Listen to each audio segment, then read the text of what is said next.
we're going to go ahead and get started. My name is Shania Siren, she, her pronouns. I am the chair of OWHE / assistant director of career and fellowship advising for the Center for Life Beyond Reed at Reed College. It's a very long title. And this is career development for emerging and early professionals. I just want to acknowledge that this session is really specific for folks who have 0 to 3 years of full-time work experience, period, in higher ed and just in general. So that's really the group that I'm looking at supporting today. Of course, though, if you're outside of that window, you might still find really relevant and important stuff that you might want to incorporate into your own career and professional journeys. So a little bit about me. I'm a mom, as we all have discovered, and I'm an athlete and coach. I coach Reed's women's soccer team, and I'm also an advisor and assistant director. So my main role at Reed is helping students, primarily undergraduates, identify careers, including internships, job shadows and jobs, fellowship and scholarship opportunities, research funding, and helping write and draft applications for them to go to grad school. So I am helping students in everything they will do beyond Reed. And it is a wonderful job and I love it very much. And I am also really fortunate to work with 2 people who also work beside me, both on the OWHE board and in my office as assistant directors as well. I am the chair of the board. My first OWHE conference was pre-pandemic. I joined for the Salishan conference in 2020, and then promptly. Mommy. What? What? Okay. Promptly raised my hand to join the board and was our first director of records and analytics. And then thereafter volunteered again to lead our board as the chair. I'm a woman of color. I was a first gen, still I guess am a first gen student. I was a low SES student predominantly at predominantly white institutions. So that is definitely part of my narrative and my story. And I'm an academic. I completed my master's in education at Portland State University, and then recently just got admitted to Oregon State University's doctorate in education program, and I'm very excited to get started with that work. So today we're going to talk about the power of your personal narrative and using LinkedIn to build community. I know. And developing the depth and breadth of your experience. So here we go. So what is your personal narrative? I want to pause and actually make sure I'm defining these terms. So your personal narrative explains your experiences and how they have informed your skills, your interests, and your future motivations. So your personal narrative is really what defines the why for you. Your mission and your purpose is informed by your own personal set of experiences and how those have come together from past, present, and future to motivate you. And this also is what translates into often personal statements, which may look like applications, cover letters. Your resume is a form of a personal statement. It's a written document that details how your personal narrative oftentimes is submitted as part of a process and how you are able through written documents to communicate who you are to the reader. The purpose of your personal statement. So your personal statement is really the intersection of your narrative and whatever the opportunity is that you're submitting that to. And so that looks like a lot of different things. It can look like a brief bio on a website. It can look like an elevator pitch. Again, your cover letter, applications for opportunities to scholarships in grad school, an introduction. And so I want to make sure to pause and talk about the fact that personal statements are always a work in progress. You don't learn how to do this in school, or maybe some of you do. I didn't. There's no APA or MLA formatting for writing your personal statement or creating your personal narrative. This is something that comes truly from you. And so, you're going to make mistakes along the way. And it's going to feel potentially uncomfortable because this is a writing style that we're not always asked to do. People aren't always like, tell me about yourself, go in a 500-word statement. So we're always working to perfect this. And as your journeys progress, so might your narrative. And as you have more and more experiences, that might inform how you want to project and discuss who you are to employers or faculty or colleagues or friends. So I want to pause and see if you all would feel comfortable dropping ideas in the chat of some common mistakes that maybe you've made in the past about any documents that pertain to a personal narrative that you've made, any mistakes or anything that you're like, oh shoot, I wish I would have done that, or I received feedback, but that this thing could have been done better. I'll give you all a few minutes.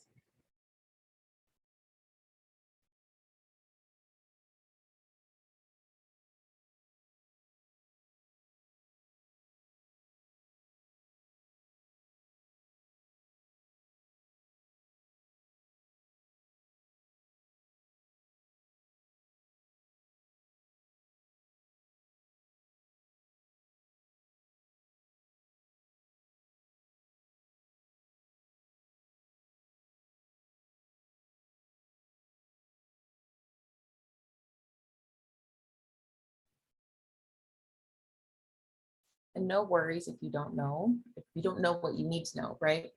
Oh, downplaying accomplishments or interests, for sure. Thank you, Megan. This is something I see a lot, and I think it's a really tough mold to break out of. You're trying to balance convincing somebody through communication of how valuable you are, but also not wanting to overstate your value or brag. And you're walking this line of being able to communicate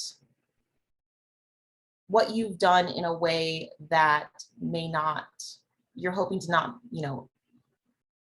intimidate or, miscommunicate or paint a bigger picture of who you are. But it's okay. It's okay to demonstrate your value and your worth. And, your accomplishments are something that employers need to hear about, because it also demonstrates that you're excited and that you are able to have a really clear view of who you are and how that might connect to the thing you're applying to. Fear of being stereotyped, discriminated, and judged by defining your positionality, for sure. I think, especially for me as a woman of color, I often am really always thinking about and code switching and thinking, who is reading this document and what version or what layer of myself do I need to be able to communicate, and maybe what do I need to be able to pull back. It's unfortunate and it's systemic, right? Similar to Carla, oh yeah, okay. Having trouble speaking openly about my disability. Absolutely. And I want to note that I'm not a specialist in that. I think that is something that's a community that I'm not a part of, right? And I think ableism is a conversation that I see happening more and more, but you don't know if that's something the employer is talking about, how they're taking that into consideration. And I want to believe that recruiters are a really great resource for you getting a feel for how inclusive and open-minded and supportive and thoughtful those organizations are to their own equity needs or their own equity processes. And then Nirvana.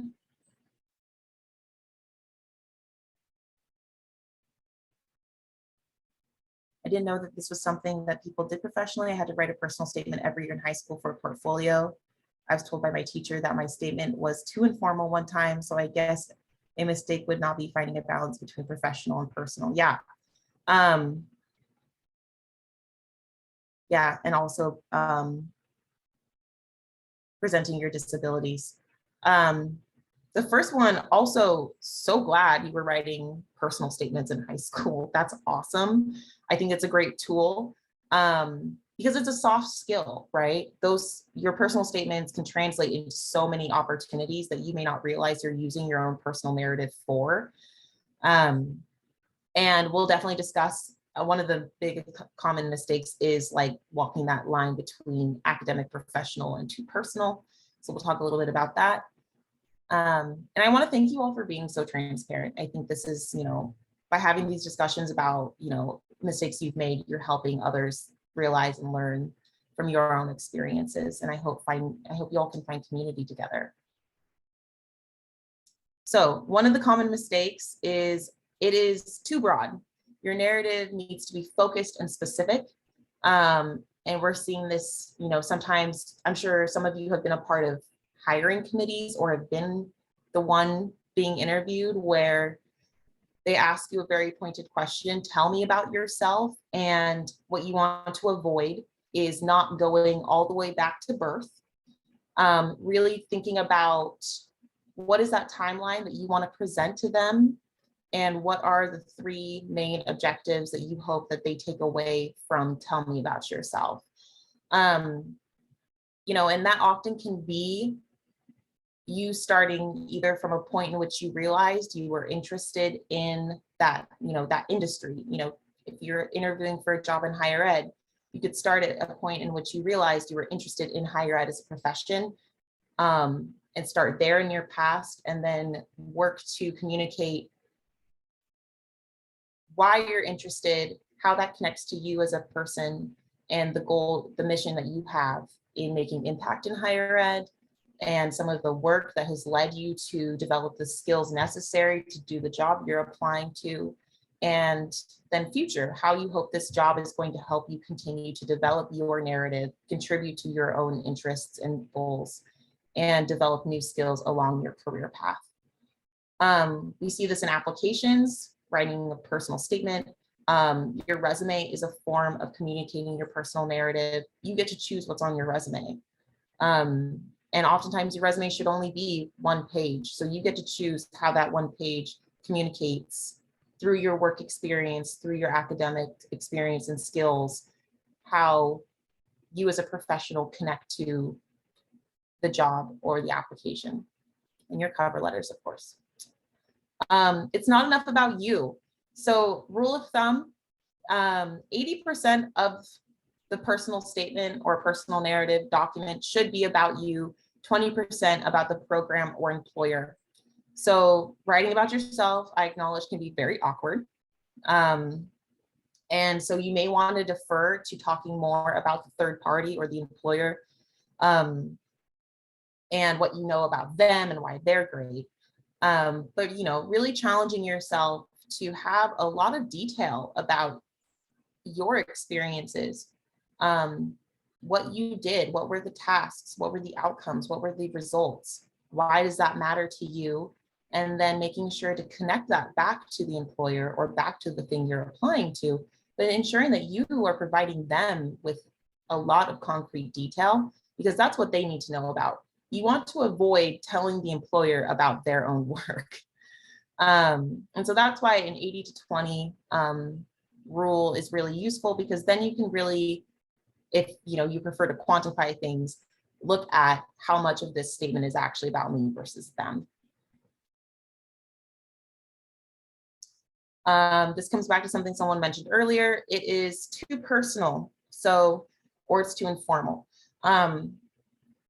If you would not be comfortable interviewing and discussing the story or the narrative with an admissions officer or an employer, it should not be in your document or essay or cover letter. So that's where sometimes when we're writing, and we're in our own individual spaces, it feels a little bit more comfortable.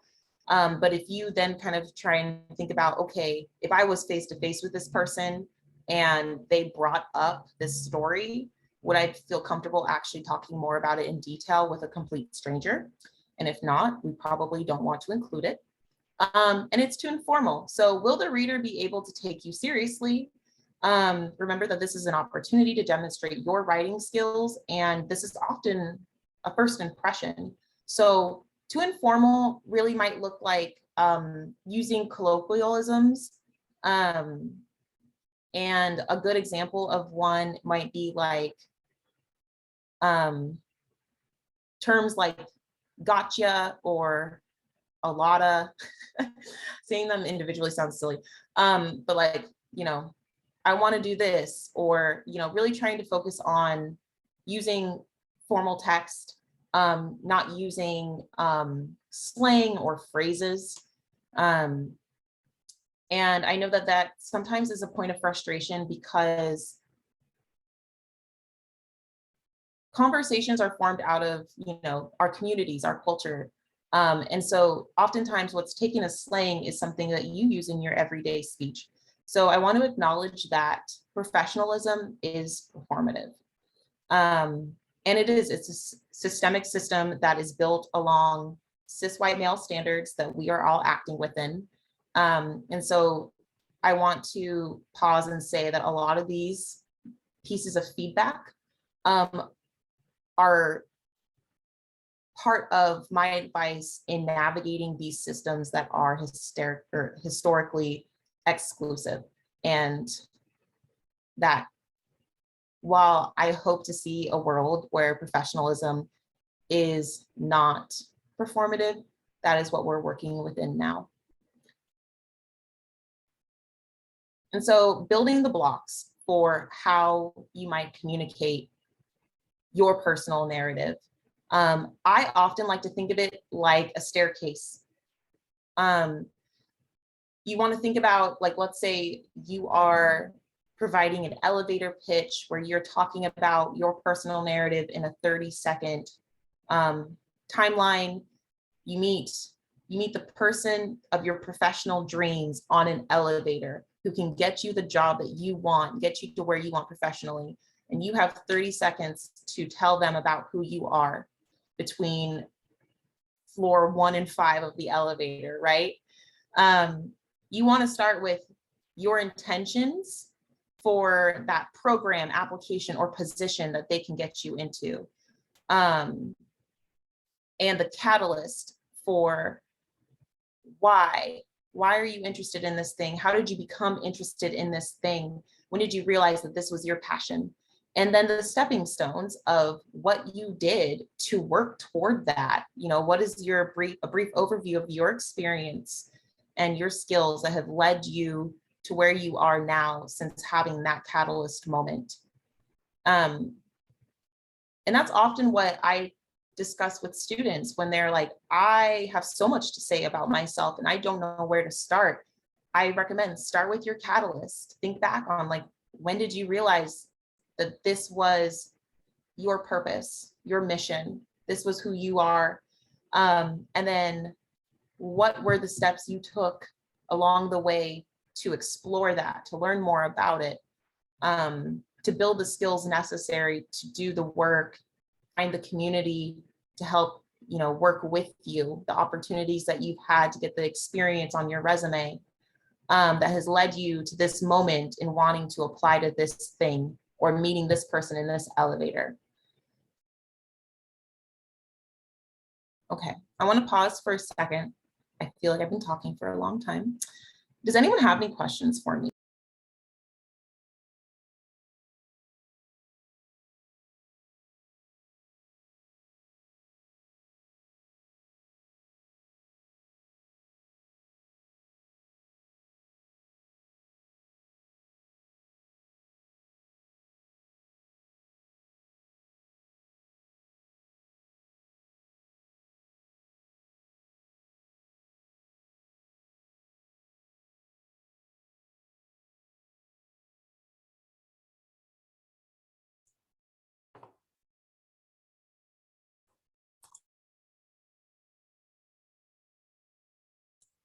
You're muted. I am muted. Thank you. Okay, so we're going to connect some of this that has been a little bit less tangible around personal narratives to how your narrative and personal statement translate to LinkedIn. As some of you may know, am a huge proponent of LinkedIn. But your LinkedIn is designed for you to promote your narrative through your bio and your work experience section, the connections you make, the posts you make, the keywords that you have on your profile that recruiters can use to find you. And some of the other toggle functions that they've created through Open to Work, which actually, basically turns on a green flag for recruiters to know that you are open to job opportunities. And I want to make sure that I demystify some of what we've learned about LinkedIn or what we may have not learned about LinkedIn. Facts. LinkedIn is a platform that enables you to identify alumni from your alma mater, connections from your work experience, friends you've made along the way, presenters like me that you've listened to, folks who you might listen to on podcasts. But I am going to focus this conversation in on alumni that you can meet from your alma mater in whatever capacity. And less than 1% of LinkedIn users post original content. I like to put that out there, partly because if we think about Instagram and Facebook and some of the other platforms, we're posting quite often on that. A lot of the content is from its users, whereas you may notice on LinkedIn, most of the content is from companies, publications, articles, or reposts. And a huge way of getting ahead if you are looking for jobs or trying to build connections or learning more about a community or industry is to post original content on LinkedIn. Facts, recruiters are actively seeking talent through keyword searches. This has been a huge transition as part of the pandemic as we all moved toward an in-person virtual model. So have recruiters. And so if you are trying to break into a certain industry, or you are trying to, reframe or rebrand yourself as a professional who's interested in, student engagement or a certain research area, or you are trying to get in with a certain company, know that recruiters are looking actively, and keyword searching is a huge method through which they do that. Personalizing your job search and career insight through who and what you follow. So a great use of LinkedIn is that your feed is constantly learning from your actions. So if you are interested in, NCAA D1 athletics, there is a really useful way through LinkedIn to follow and like and connect with people who are within that industry, and your feed will become very much aligned to what LinkedIn has analyzed are your interests. And I think that is really helpful in making you a more informed candidate when it comes time to apply to opportunities and speak with potential connections. So LinkedIn is really there for your own professional development and learning. Fiction. So I know that sometimes it's really hard to understand or really feel comfortable with using LinkedIn as a platform to, reach out through cold messaging, right? It is not rude whatsoever to reach out to people for informal interviews or to learn more about a job via LinkedIn. It's not unprofessional, it's not informal. The platform is designed just for that. Excuse me. Sharing an alma mater isn't enough of a reason to connect or reach out to someone. It is plenty of a reason. Honestly, you don't need much of a reason to connect with somebody, but if you are somebody that wants to feel like you have something to point to for why you're reaching out to a complete stranger, having gone to the same school as them is enough to get the conversation started. But there are definitely tools within LinkedIn that I will show you later that also might help facilitate you in sending cold messages out to people that you may want to speak with. Fiction, I can't learn more relevant info about a job through LinkedIn stalking. You definitely can. So if you are applying to a large company or higher ed university, and you want to know more about that job and who works there, you want to know more about what are some of the things that they are publishing about themselves, how are they presenting themselves. Is there anyone through who you might know that works there too? LinkedIn is a good way to really dig into that research and put faces to names. And number 4, fiction, I have nothing relevant to post about. You absolutely do. You can post about this conference and having attended it and what you're learning now, and how that might contribute to your long-term goals. So I know LinkedIn is sometimes really challenging because it is not a space for you to be posting, personal content. And so we're really all, I think, often having to think about, what am I doing that's exciting in my profession? And I can tell you that, working in higher ed is a really exciting profession. And if you're ever, wondering what content might be worth posting about, you can definitely email me and I'm really happy to help you. But of course, any career updates, events that you participated in, any stories of your students with their permission that they're okay with you posting about, any achievements that are happening or anything that you're particularly proud of in your work is worth posting on LinkedIn. Okay, so I'm going to provide a quick example, but first I'm going to double check the chat. In college and haven't looked at it since. I'm now a new have already had the job. Oh yeah, absolutely. So Nirvana, that's a really great question. So if you already have a job that you love and you're not actively looking, you can actually serve as a resource via LinkedIn. And actually I'll hop on now and we'll check it out.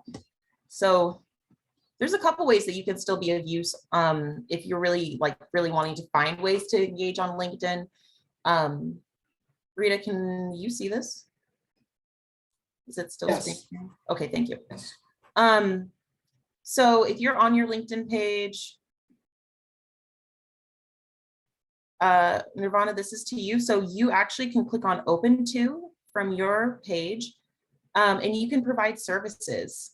So this is really interesting, and it's something that LinkedIn just started doing, where you can basically offer your support or services or insight as a mentor, which means like you could be available to people to answer questions that some other folks may have that have a similar career interest as you. Or LinkedIn has been working a lot on providing professional transparency into industries. So you can talk about, what does your job actually look like? How much are you getting paid? And really contribute to this broader conversation around transparency in the job market. So I hope that briefly answers the question for you. But I really wanted to quickly show, so from your LinkedIn page, like let's say I am looking to do an informational interview. I'm looking to learn more about folks who have experience, with Division I athletes in higher ed. I went to the University of Oregon. So I'm going to go to U of O's page.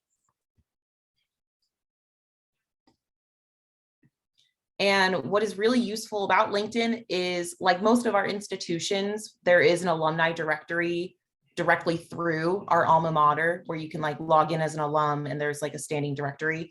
But LinkedIn also has one for the institutions that have a LinkedIn page. And I really like this because I can actually, it's pretty optimized, not very clunky. I can look at, okay, who from the U of O lives in Portland? And I can just honestly keyword athletics. And I can get an idea of all the people who are working in Portland in athletics in some capacity. It's a very broad search, but it allows me to start to put faces to names on, the landscape of who's doing what that could be in my network. And so that's kind of where I really want to, for those that have LinkedIn or are going to make one, and you're really starting to think about as an emerging or early professional, who do I need to know to really get this started for myself? Or if there is, a potential skill gap that you are looking to fill, LinkedIn is a really great way to start to meet people and talk to people and research organizations, research industries and jobs, and start to get a feel for what are the skills, who do I need to know, and like what are my next steps, right? So I also wanted to note some platform functions in case you are new to LinkedIn. You may have noticed when I was on this page, there's second. There might even be people here who are third. So people who are first. So these rings of connections are basically there. So someone who is in your first network is somebody that the analytics have determined you definitely know.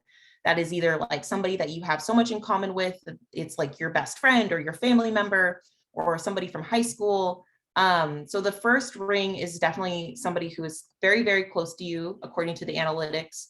Second ring is somebody who you may know through a friend. Third ring is like friend of a friend of a friend, right? Somebody that the analytics is like, there's really no reason that you might know this person. I want to note that because if you are new to LinkedIn and you haven't really used it much, you're going to see a lot of people who might be in that third ring. So there's a lot of utility that comes with LinkedIn as you grow your network. And so I would say the first step would be to start to grow your network through clicking on My Network. And there will load, if you click on My Network from your page and you go down, there's people you may know, and it's suggesting people that it's probably guessing you might know based on where you work or where you went to school. And I recommend starting to add everyone. People you may know from U of O, and people you may know from similar roles, right? Start to add everybody that you remotely know, because the more connections you have, the greater utility LinkedIn has for you. Partly because the further away somebody is from your first, second, or third ring, it may not let you add that person. It may not let you see their profile. So, and this is just a mechanism that LinkedIn has to prevent spamming. So in order to kind of get around that, you got to start adding people to your network. And also, I just want to make sure, just really quickly, people can see that you're looking at their profile. Similarly, LinkedIn will notify you if people are looking at your profile. Sometimes it's not super obvious, so I want to make sure you all know that before I encourage you to go LinkedIn stalk people. So quick activity. I want you all to either, if you don't have one, go ahead and create a LinkedIn if you'd like to. You definitely don't have to, but definitely want to give you some time if you want to hop on and start making your profile. If you already have one or haven't logged in for a while, you can definitely take some time to get on there, reset your password if you forgot it. But once you're ready, and we'll give you all, let's see here, time check. I'll give you all 5 minutes. We have time to take time to think about, after we've talked about, your narrative and your interests and how that connects to the opportunities that you're pursuing and the people you need to know to get to those opportunities. Think about who from your alma mater, or who from your past work experience, or who from whatever community that you want to look at, or industry. Use the search tool to keyword search and or filter, and find somebody that you may want to have an informational interview and just chat with about their life and their work. Send them a connection request. When you click send a message or send a connection, it will prompt you to potentially send a message. I'm just going to do that with one of our students really quick so you can see. If I wanted to add Scout, I can connect, and it will include an option to add a note. If I wanted to be like, hey Scout, my name is Shania. I work for Reed College. I'd really love to get to know more about your work and your past experience, as I'm interested in also working in higher ed or working for this institution. So you can add a brief note there when you're adding people, or you can just click send and send it into the ethos. For folks who mentioned earlier, that they may have a disability and they're really not sure how to communicate that, I noted that that is not something I'm an expert in. It's not a community I'm a part of. However, LinkedIn definitely has these communities, and you can find groups via LinkedIn. Mommy, do you have anything to make ice cream? Not this moment, but I'm almost done with my call, and then we can maybe look, see, okay? Last time we had a vanilla with chocolate in it, and it tastes like chocolate balls. You know, so you can either create a group or you can find some. Here are some of the groups that I participate in or am apparently owners of. But if you're looking for that community, like LinkedIn has that set up for you, or you can follow hashtags. So maybe if you don't want to be participating actively in a group, you don't want to make that commitment, you can also follow hashtags potentially, and LinkedIn will feed that content into your timeline. So that's another way that maybe you want to continue engaging in, finding others who have that expertise or those that experience or a part of that community to help you figure out how to communicate your narrative. So that's there for you. Okay, so we're going to take a moment, 5 minutes, go ahead and create your LinkedIn or try logging back into it. Or if you're already ready to go, finding somebody from your background, alma mater communities that you can connect with and reach out to about having an informational interview.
Thank you, Rita. All right, so as promised, developing the depth and breadth of your experience. So what I mean by this is taking control of your narrative. So I think sometimes there are definitely skills that we want to develop that we haven't had a chance to do in our work.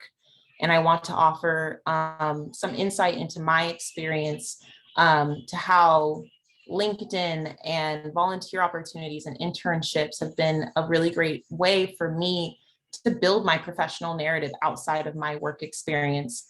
I also want to pause and say that it is a privilege to be able to have the time to volunteer your time, right? Some of us are really strapped. Some of us have a lot on our plates and may not have bandwidth to stretch any further. So of course, all of this is just inspirational, aspirational, but I really want to, give some insight into how it has been of service to me in developing my experience and how this has contributed to my personal narrative as I work toward my future goals. So this can include internships, job shadows, volunteer committees, being on the board of directors for OWHE, and conferences, right? So from my experience, and I'm gonna go back a little bit, in 2017, I started my master's program at Portland State University, and this was a really great opportunity after I had realized that higher ed was it for me. And I really did not have, at that time, I was working part-time as a student advisor, 20 hours a week. I realized this was it for me. I needed to kickstart my career. And doing my master's program was a really great opportunity for me to do research and get the building blocks of how higher ed has operated, and start to help me craft and define my narrative as a higher ed professional. Through my program, I did a graduate assistantship at Lane Community College in athletics. At the time in 2018, I was really committed to wanting to work in athletics. And so this gave me the chance to have general exposure is what I think I got out of that. I was able to spend time with athletes and really understand how an athletics office operated, how advisors in that office may differ from my work as a student advisor, and really continue to narrow in on what I meant by wanting to work in athletics, where I saw a role that fit my interests. After finishing my master's program in 2019, I was working at Reed, so had not achieved the goal of working in athletics, but was still very committed to that interest, and wanted to continue to dig in on how I could build my resume. And I volunteered. So I had an unpaid internship with the NWAC, which is the Northwest Athletics Conference. That's the conference that houses most of the community colleges throughout Oregon. So I was able, through that internship, to also build on my research experience by getting some more data analytics experience. I helped that program really focus on how they could retain female student athletes, as they realized a lot of them were matriculating out of athletics and they wanted to understand why. So I was able to use a DEI approach to survey all of the NWAC's female student athletes and start to gather data on what they could do to better support and serve their female student athletes. And I contributed in a similar to a consultant in providing recommendations on programmatic changes. This was really the first time I had been in that sort of role at a conference level, working with leaders to better understand how they could better support their students. I took that data experience with me to OWHE, where I then in 2020 volunteered to participate on our board of directors. And at that time, it was really important that I continue to build on my data analytics skills, because I saw how relevant that was to being able to provide strategic and higher level change in higher ed, and build myself up as a leader in higher ed as being a director on a statewide organizational board. And then, of course, in 2021, I became the chair, and I still, I guess, am. These are my final days as chair. And in 2021, I realized, okay, I've learned about how to make programmatic change, strategic change. I've built on my data and research skills, and now I'm ready to steer the ship. I wanted supervision experience. I wanted to be able to say that I had led full-time staff. I wanted to be able to make policy change through our organization and through our name change and our pivot, to really update and change the bylaws of OWHE, getting experience managing budgets, which is something I hadn't had yet, strategic work, rebranding, and of course, continued DEI efforts for gender minorities, women, trans folk, and everyone across our OWHE membership.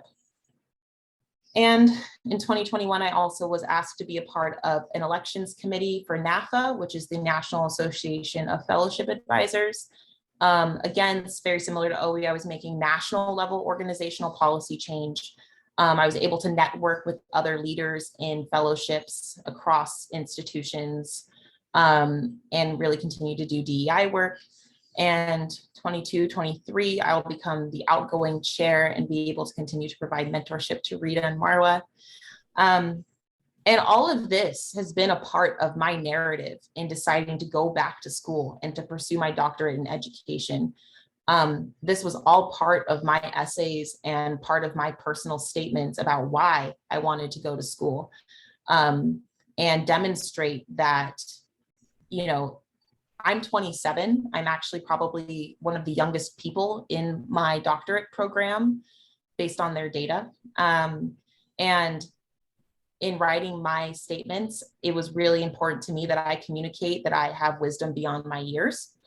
And that through not only my, professional work that I get paid for, but all of these other ways in which I insist on being a part of the conversation and insist on making strategic level change across higher ed, through my policy, research, DEI, and leadership experience, I am a strong candidate for this program. I'm committed to higher ed.